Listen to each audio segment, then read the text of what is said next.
যে ঢাকা বিশ্ববিদ্যালয়ের একজন শিক্ষক, তিনি রমজান মাসে বিশ্ববিদ্যালয়ের শিক্ষার্থীদেরকে বিশ্ববিদ্যালয় আঙ্গিনায়, যে বিশ্ববিদ্যালয়ে জায়গা দান করেছে একজন মুসলমান নবাব, যে বিশ্ববিদ্যালয় চলে বেশিরভাগ মুসলমানদের করের টাকায়, সেই বিশ্ববিদ্যালয় মুসলমানদের জায়গায় মুসলমানদের টাকা, বেশিরভাগ মুসলমানদের টাকা যেখানে, সেখানে সেই প্রতিষ্ঠানে কোরআনে কারীম তেলাওয়াত করা হয়েছে, তার জন্য শোকজ যিনি জারি করেছেন, তাকে আজকে শিক্ষার্থীরা যে কোরআনে কারীমের তেলাওয়াত শুনিয়েছেন তার কক্ষে গিয়ে, আপনারা দেখেছেন।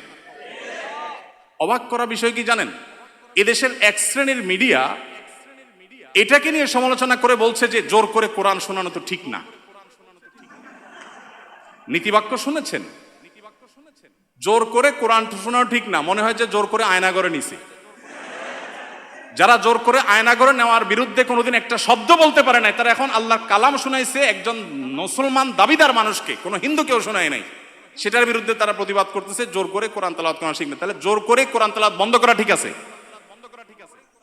রমজানে যখন কোরআন তেলাওয়াত করতে দেওয়া হয় নাই, সেখানে শোকজ জারি করা হয়েছে, সেটা ঠিক ছিল?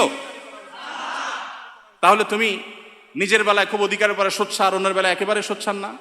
দেখুন, আমাদেরকে মানবাধিকারের কথা বলা হয়, আমরাও মানবাধিকারের কথা বলি, কিন্তু আমরা মানবাধিকার বলতে মিন করি একটা, ওরা মানবাধিকার বলতে মিন করে সমকামিতা, সমকামীদের অধিকার। আমরা বৈষম্য বিরোধী বলতে চাই, সমাজে হিন্দুদের প্রতি কোনো বৈষম্য হবে না, খ্রিস্টানদের প্রতি কোনো বৈষম্য হবে না, নারীদের প্রতি কোনো বৈষম্য হবে না, কারোর প্রতি কোনো বৈষম্য হবে না, হুজুর শ্রেণীপতির বৈষম্য হবে না। দাঁড়িয়ে আছে তাহলে সে চাকরির জন্য অনুপযুক্ত বিবেচনা করা হবে, দায়ের কারণে এই বৈষম্য হবে না। টুপি আছে, হিজাব আছে, সেজন্য সে ভার্সিটিতে চান্স পাবে না বা তার প্রতি বৈষম্যমূলক আচরণ করা হবে, এগুলো থাকবে না।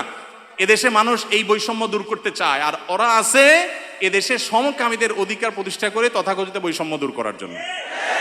তো আমাদের বৈষম্য বিরোধী চেতনা আর তাদের বৈষম্য বিরোধী চেতনা এক না।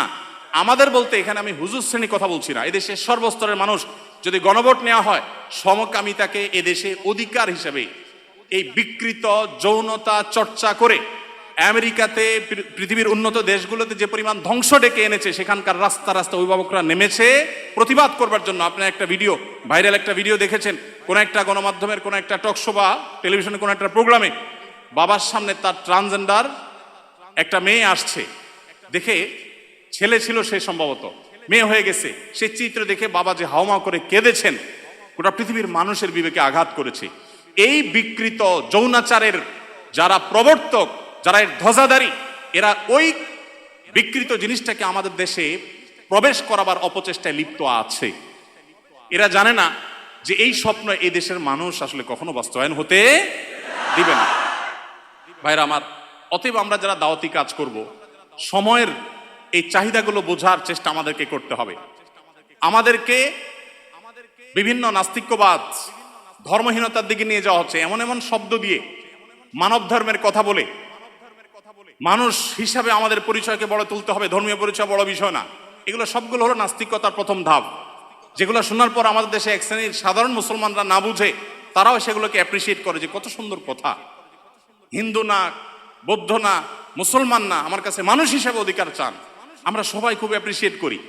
দিন শেষে এটা যে নাস্তিক্যবাদের প্রতি আহ্বান, এটা যে তথাকথিত মানব ধর্মের সেই বস্তাপচা সস্তা আহ্বান, এটা আমরা অনেকে বুঝতে পারছি। এই জন্য ভাইরা, যারা দাওয়াতি ফিল্ডে কাজ করবেন, আল্লাহর পথে মানুষকে আহ্বান করবেন, বিচক্ষণতার সাথে এবং দূরদৃষ্টির সাথে এই কাজটা সম্পাদন করতে হবে। এই জন্যই তো প্রশিক্ষণের প্রয়োজন, এই জন্যই শেখার প্রয়োজন, এই জন্যই বোঝার প্রয়োজন। আল্লাহ তাআলা আমাদের সবাইকে সেই যোগ্যতা দান করুন। ভাইরা আমার, যত রকমের ষড়যন্ত্র আছে সেগুলো আমাদেরকে খুব গভীরভাবে উপলব্ধি করতে হবে এবং সেগুলোর বিরুদ্ধে আমাদের প্রত্যেককে সামাজিক সচেতনতা গড়ে তুলতে হবে। এদেশের মানুষ এতটাই ধর্মপ্রাণ যে দ্বীনের কারণে ওলামায়ে কেরামের প্রতি রাষ্ট্রযন্ত্রের কোনো ক্ষেত্রে বৈষম্য কিংবা কোনো ক্ষেত্রে এক শ্রেণীর মিডিয়ার বৈষম্য থাকলেও এদেশের সাধারণ মানুষের অন্তরের গহীনে ওলামায়ে কেরাম অবস্থান করেন। একজন আলেমকে যে সম্মান, যে রেসপেক্ট সাধারণ মানুষ করে, কোনো পলিটিশিয়ানকে, কোনো পদস্থ কর্মকর্তাকে তিনি যত বড়ই হন না কেন, অন্তরের গভীর থেকে প্রকৃত যে ভালোবাসা থেকে যে শ্রদ্ধাটা হয়, সেই শ্রদ্ধাটা কখনো এদেশে মানুষ অন্য কাউকে নিবেদন করে না। ওলামায়ে কেরামের প্রতি যে ভালোবাসা তাদের আছে, আমি আশা করব দায়িত্বশীলরা সেই বিষয়গুলো মাথায় রাখবেন। এখানে বিদেশিদের কোনো এজেন্ডা তারা পুশ করার অপচেষ্টায় যারা লিপ্ত যেন না হন, সেটা বিনীতভাবে তাদেরকে অনুরোধ করতে চাই। এগুলো যদি করা হয় এদেশে কোনো মানুষ সেটাকে সহ্য করবে না ইনশাআল্লাহ তাআলা। তাদের যদি সৎ সাহস থাকে তারা সমকামিতাকে বৈধতা দেওয়ার জন্য আইন করার ব্যাপারে গণভোট করুক। আমার তো মনে হয় না যে 1% ভোটও তাদের পক্ষে পড়ার সম্ভাবনা আছে ভাইরা আমার। অতএব এই যে যারা আমাদেরকে মত প্রকাশের স্বাধীনতার কথা বলে এবং সবক শিখায়, তারাই যদি আমাদেরকে এমন জিনিস চাপায় দেয় যেটা এদেশের কোনো মানুষ বিশ্বাস করে না, তাহলে এর চাইতে বড় বাক স্বাধীনতা হরণ আর কি হতে পারে।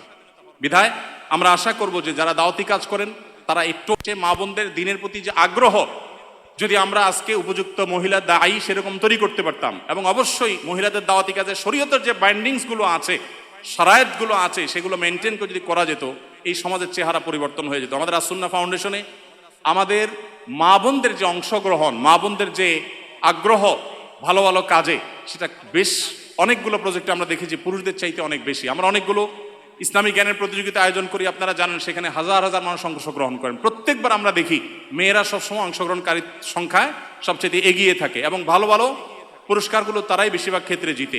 অতএব আমাদের মা বোনদের জন্য দায়ী গড়ে তোলার কাজ আমাদেরকে করতে হবে। আমাদের স্ত্রী, আমাদের বোন, আমাদের মা, তাদেরকে দিনের বেসিক বিষয়গুলো শেখাতে হবে এবং ওলামায়ে কেরামদের তত্ত্বাবধানে তাদেরকে দায়ী হিসাবে গড়ে তুলতে হবে। আবার দাওয়াতি কাজের জন্য শরিয়ার বাইন্ডিং, শরিয়ার নীতিমালাকে লঙ্ঘন করে এক জেলা থেকে আরেক জায়গায় মাহরাম ছাড়া বা যাচ্ছে তা খুশি করে সংসার স্বামী সব ত্যাগ করে করবেন তিনি, সেই দাওয়াতের কথা আমি বলছি না, কিন্তু বেসিক দাওয়াতি কাজ আমাদের মা বোনদেরকে করতে হবে এবং তাদেরকেও সেরকম ক্যাপাবল করে আমাদেরকে গড়ে তুলতে হবে। আল্লাহ তো আমাদের সবাইকে সেই তৌফিক দান করুন।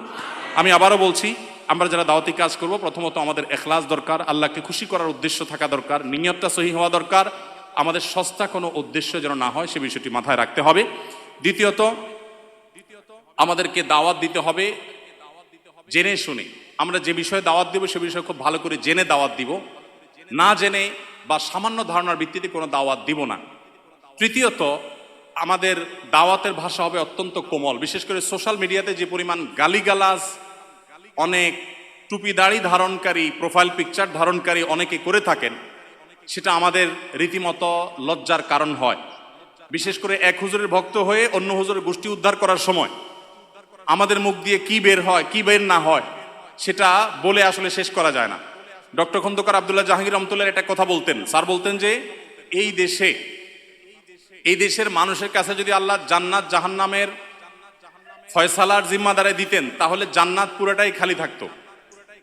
কেন খালি থাকতো? কারণ একজনের মতে আরেকজন জাহান্নামী, আবার তার মতে এই জাহান্নামী, তাহলে উভয় গড়ে জাহান্নামী, জান্নাত খালি থেকে যেত। তো আমরা এই যে জাজমেন্টাল কমেল বেশি করি, কাজের কাজ কম করি। আমাদের দাওয়াত হইতে হবে অত্যন্ত বিনয়ের সাথে, ইখলাসের সাথে, তাকওয়ার সাথে, কোমলতার সাথে। আল্লাহ আমাদেরকে সেই তৌফিক দান করুন। এরপরে যে বিষয়টি খেয়াল করতে হবে তা হলো দাওয়াতি কাজ শিখতে হবে। আমি যতটুকু দাওয়াতি কাজ করবো ততটুকু শিখবো, এবং আমার কোনো না কোনো মুরব্বী, তত্ত্বাবধানকারী, কোনো না কোনো বিচক্ষণ ব্যক্তি আমার পেছন থেকে আমাকে গাইড করবেন, শাসন করবেন, আমার ভুল ধরিয়ে দিবেন, সেই ব্যবস্থাপনা আমার রাখতে হবে। এর পাশাপাশি যেটি বলবো তা হলো দাওয়াত হবে বিচক্ষণতার সাথে, বিদগ্ধভাবে এবং বসিরতের সাথে, অন্তর্দৃষ্টির সাথে। চলমান পরিস্থিতি কি হচ্ছে, আমার কি করা উচিত, সেটা বুঝে শুনে আমাকে পদক্ষেপ নিতে হবে। আমার শব্দ চয়ন, আমার উপস্থাপন, সবকিছু এটার সাথে সংশ্লিষ্ট বিষয়। তারপরে যেটি বলেছি তা হলো দাওয়াতি কাজের জন্য আমাদের মা বোনদেরকে উপযুক্ত করে তুলতে হবে, গড়ে তুলতে হবে। তারা এক একজন যাতে অন্যান্য নারীদের মধ্যে শরীয়তের উসুল এবং জওয়াবেত, শারায়েত এগুলো মেনটেন করে তারা যেন দাওয়াতি কাজ করতে পারেন। আল্লাহ রাব্বুল আলামিন আমাদের সবাইকে সেরকম যোগ্য দাঈ ইলাল্লাহ আর তৌফিক দান করুন। আল্লাহ নবীর রেখে যাওয়া দ্বীনকে আমরা মানুষের দ্বারে দ্বারে, ঘরে ঘরে, গোটা পৃথিবীতে যেন আমরা সর্বোত্তম উপায়ে পৌঁছে দিতে পারি। আল্লাহ তাআলা আমাদের সবাইকে সেরকম ক্যাপাবল এবং যোগ্য হওয়ার তৌফিক দান করুন।